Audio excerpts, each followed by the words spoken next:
गंगा की निर्मलता के लिए अगर लॉकडाउन ज़रूरी है, हम तो चाहते हैं फिर हमेशा लॉकडाउन ही रहे, गंगा जी साफ रहें, लोग अपने घरों में रहें और गंगा जी अपने सात्विक भाव से बहें। लेकिन दुखद ये है कि ऐसा होता नहीं है।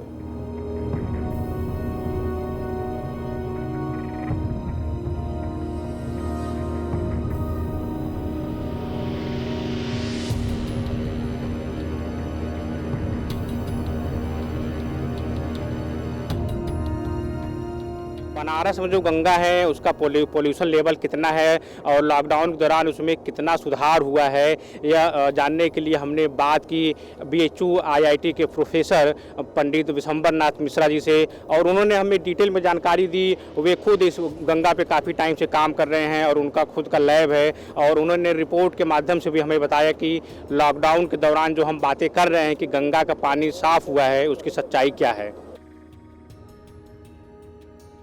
देखिए, जो भी सीवर्ड सिटीज़ हैं, आप गंगोत्री से गंगा सागर तक गंगा कम से कम 2525 किलोमीटर की यात्रा करती हैं और करीब 116 ऐसे शहर हैं जहाँ की आबादी 1 लाख से ऊपर है और कुछ शहर ऐसे हैं जहाँ पे जिसको कहते हैं सीवर्ड सिटीज़, जहाँ पे ऑर्गेनाइज सीवर है, जैसे आपका कानपुर है, इलाहाबाद है, बनारस है और काफ़ी हद तक हरिद्वार में भी है।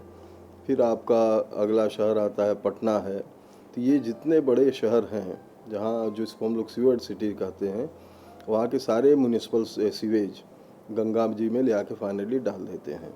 कहने के लिए कि एसटीपीज़ वगैरह इनके हैं, लेकिन वो एसटीपीज़ काम नहीं करते हैं कारगर ढंग से, क्योंकि टेक्नोलॉजी जो लगाया है उन लोगों ने, वो टेक्नोलॉजी फीकल कोलिफॉर्म बैक्टीरिया उसमें से नहीं हटा पाता है। तो वो साफ़ करने का कोई पर्पज़ नहीं है। अब आप बताइए, लॉकडाउन अगर है तो सारे लोग तो अपने घरों में कैद हैं और 90% गंगा का प्रदूषण रॉ सीवेज से है। आप कानपुर का थोड़ा अलग मामला है क्योंकि वो इंडस्ट्रियल सिटी है, वहाँ इंडस्ट्रियल एफ्लुएंट्स भी आते हैं। तो जहाँ इंडस्ट्रीज़ वगैरह हैं तो इंडस्ट्रीज़ बंद हैं, तो इंडस्ट्रियल एफ्लुएंट्स नहीं आएंगे। लेकिन जो रॉ सीवेज है वो लॉकडाउन रहे या न रहे, वो नदी में आएगी और उसके आने का मतलब है कि जहाँ फीकल कोलिफॉर्म बैक्टीरिया अगर पानी में रहेंगे तो आप समझ लीजिए कि वो क्लियर इंडिकेशन है कि फीकल मैटर है और सीवेज गंगा जी में आ रहा है। तो ऐसे में एक्सपेक्ट करना कि गंगा जी अब प्रदूषित नहीं है, ये ठीक बात नहीं है। जैसे अभी हम लोग बनारस का ही केस आप देखिए कि इसमें 3 देखिए इम्पॉर्टेंट पैरामीटर्स हैं। एक तो बीओडी लेवल, जिसको हमारे प्लानर्स ने और जितने मीडिया के लोग हैं और गवर्नमेंट ने भी कहा है कि हम बहुत करेंगे अगर ये सब हमारे अगर कारगर ढंग से अगर टेक्नोलॉजी वगैरह इम्प्लीमेंट करते हैं तो हम लोग एटलीस्ट गंगा जी को क्लास बी रिवर बना सकते हैं। अब गंगा जी का classification class A, class B, class C river का कोई मतलब नहीं है। गंगा जी तो हम लोगों के लिए भगवती हैं और इसमें कोई उसकी बात नहीं हो सकती है। और क्लास बी रिवर मतलब कि रिवर जो है केवल स्नान योग्य हो पाएंगी। अगर ये सब कर लेंगे सफलतापूर्वक तो केवल स्नान योग्य होंगे, पीने का तो कोई बात ही नहीं है। और हमारे यहाँ देखिए एक बढ़िया वो है कि धरस परस मज्जन और पाना। बहुत लोग गंगा का दर्शन करते हैं, बहुत लोग गंगा जी के पवित्र जल को अपने माथे लगाते हैं और बहुत लोग गंगा में स्नान करते हैं और आचमन भी करते हैं। जहाँ आचमन की बात आएगी तो आचमन मतलब कि उसमें फीकल कोलिफॉर्म कंटेंट नहीं होना चाहिए। फीकल कोलिफॉर्म बैक्टीरिया होगा, आप कैसे सोच सकते कि वो जल पी पाएगा। और गंगा जी का देखिए, बहुत लोग तो ऐसे हैं जो पूरा अपना जीवन यापन वो गंगा जल से ही करते हैं, सुबह से रात तक वो गंगा जल ही पीते हैं और इस तरह से चलता है। तो आप लॉकडाउन से अगर ये इंडिकेशन अगर है कि सब ठीक ठाक है, तो जिसको लगता है ठीक ठाक है वो लगे। हम लोग तो भाई रोज़ देख रहे हैं और देखिए जितने वाटर बोर्न डिजीज़ हैं सबका रूट कॉज यही फीकल कोलिफॉर्म बैक्टीरिया है। अगर वो आप नहीं हटा पाएंगे फिर उसका कोई मतलब नहीं है। जो एसटीपी है क्या वो काम कर रहा है और कितने नाले हैं जो रेगुलर जहाँ से घरों की गंदगी आ रही है इसमें। देखिए, बनारस की हम स्पेसिफिक बात करते हैं और बनारस में जब ये 1986 में ये कार्यक्रम शुरू हुआ था तो उस समय बनारस का डिस्चार्ज लगभग 150 mld का था और इन लोगों ने जो एसटीपीज़ वगैरह जो बनाए थे वो 3 अलग जगह पे हैं, एक डीएलडब्ल्यू में, एक भगवानपुर में और एक दीनापुर में, और इसकी टोटल कैपेसिटी लगभग 102 mld का ही था।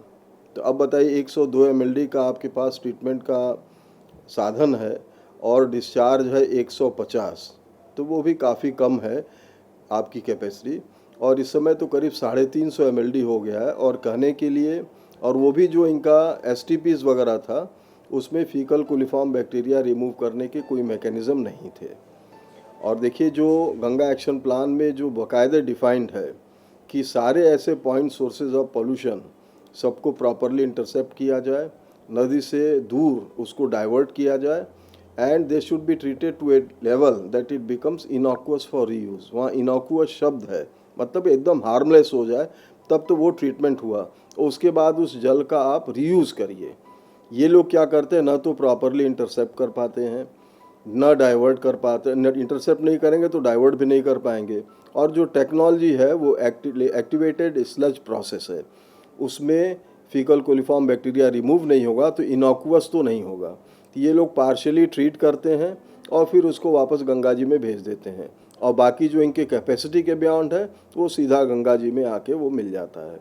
अभी इन लोगों ने 2 STP नए लगाए हैं, एक दीनापुर में जिसकी कैपेसिटी 140 mld है, और दूसरा एक STP इन लोगों ने लगाया है वो सतवा में, उसका कैपेसिटी है 120 mld। एक में 60 mld का सीवेज जाता था ट्रांसपोर्ट होके, और दूसरे में 10 mld। आजकल उसकी भी क्या दशा है वो भगवान मालिक है। और यहाँ का दीनापुर का तो पता है कि वो सीवेज जाता है और फिर घूम के वापस आके वरुणा में उसको गिरा देते हैं। प्रोसेसिंग संभवतः उसका वो लोग नहीं कर पा रहे हैं, क्योंकि जो फीकल कोलिफॉर्म की अगर रिमूव करने की कोई मैकेनिज्म नहीं होगी फिर कोई मतलब नहीं है उसका।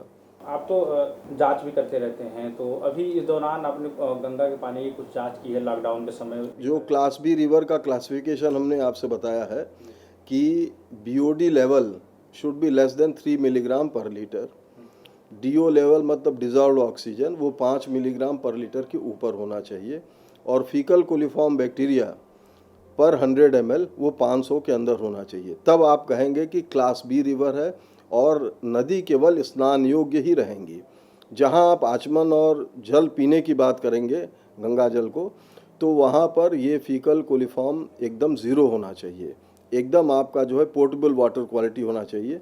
तो अब अगर ये फिगर हैं तो आप जहां जिस घाट पे बैठे हैं, मार्च में यहाँ पे करीब 52,000 का फीकल कोलिफॉर्म काउंट था, जो कि 500 के अंदर होना चाहिए। फिर लॉकडाउन हुआ, उस समय उसका 3 टाइम्स और बढ़ गया। अच्छा, वो संभवतः जो केमिकल्स वगैरह जो उसमें मिलते थे, केमिकल्स अब नहीं आ रहे हैं, और हो सकता है कि इनके फ्लरिश होने का पूरा एकदम मौका है। कुछ बैक्टीरिया तो उनके मर भी जाते थे केमिकल के प्रेजेंस में, अब तो वो केमिकल वगैरह है नहीं, तो आराम से खूब फल फूल रहे हैं, और कॉलोनीज उनके अब ज़्यादा हैं। और आप अगर 80 संगम जो है जहाँ पे 80 नदी मिलती है, अब तो वो 100% एक तरह से सीवेज चैनल है। वहाँ पर जो है पहले 37 मिलियन के करीब हम लोगों ने नोट किया था पर 100 ml। ये मार्च का है। और अप्रैल में जब लॉकडाउन का हुआ, जब बहुत हल्ला हुआ कि गंगा जी साफ़ हो गई, तो वो करीब चला गया आपके 57 मिलियन। तो कोई कम तो हमें फिगर दिख नहीं रहा है। और अगर आप केवल फोटोग्राफ से गंगा जी की अगर सुंदरता को निहार रहे हैं, तो गंगा जी तो देखिए सुंदर भी हैं, सात्विक भी हैं, और लोगों के मन में उनके प्रति अगाध श्रद्धा है। लेकिन जब आप वाटर क्वालिटी की बात करेंगे, आप देखिए जहाँ भी CP CB वगैरह बात कर रहे हैं, वो DO लेवल की बात कर रहे हैं कि DO लेवल इम्प्रूव हुआ है। DO लेवल तो इम्प्रूव होगा ही। अच्छा, वो इसलिए होगा क्योंकि अभी ह्यूमन एक्टिविटीज़ है नहीं, कोई गंगा जी से इंटरेक्ट कर नहीं रहा है, तो जो सेडिमेंट्स वगैरह हैं वो सब एकदम नीचे बैठे रहेंगे, और पानी का जो जो कहते हैं कि पारदर्शिता वो भी बढ़ेगी, और लाइट अंदर तक पेनिट्रेट करेगा, और उससे ऑक्सीजन वगैरह अच्छा जनरेट होगा। ठीक है, लेकिन आप फीकल कोलिफॉर्म काउंट की बात क्यों नहीं करते हैं? अच्छा, वो एवरेज कहीं ना कहीं वो एवरेज आउट करके बात करते हैं। तो गंगा जी सारे स्ट्रेचेस में पॉल्यूटेड नहीं है। गंगा जी केवल पॉल्यूटेड है जहाँ शहरों से उनका जुड़ाव है, वहाँ पर गंगा जी सीवियरली पॉल्यूटेड है, और वहाँ का हमें डेटाबेस हमारे लिए सबसे ज़्यादा महत्व रखता है, इसलिए कि लोग वहीं इंटरेक्ट करते हैं। वहाँ क्या वाटर क्वालिटी है वो ज़्यादा इम्पॉर्टेंट है। अब कोई मिड स्ट्रीम में जाके कहे कि ये सब पैरामीटर सब ठीक हैं, तो ऑब्वियसली मिड स्ट्रीम में ठीक रहेगा। तो मिड स्ट्रीम में कौन जाके गंगा जल लेता है और कौन गंगा में स्नान करता है? तो ये ज़्यादातर जो यहाँ वेस्ट बैंक है, चूँकि पूरी सभ्यता इधर है, पूरे डेवलपमेंट इधर है, सीवेज भी सब इधर ही जाके निस्तारित होते हैं। तो ये 10 फीट का जो स्ट्रेच है वो सबसे इम्पॉर्टेंट है, हम लोग सैम्पलिंग वहीं करते हैं।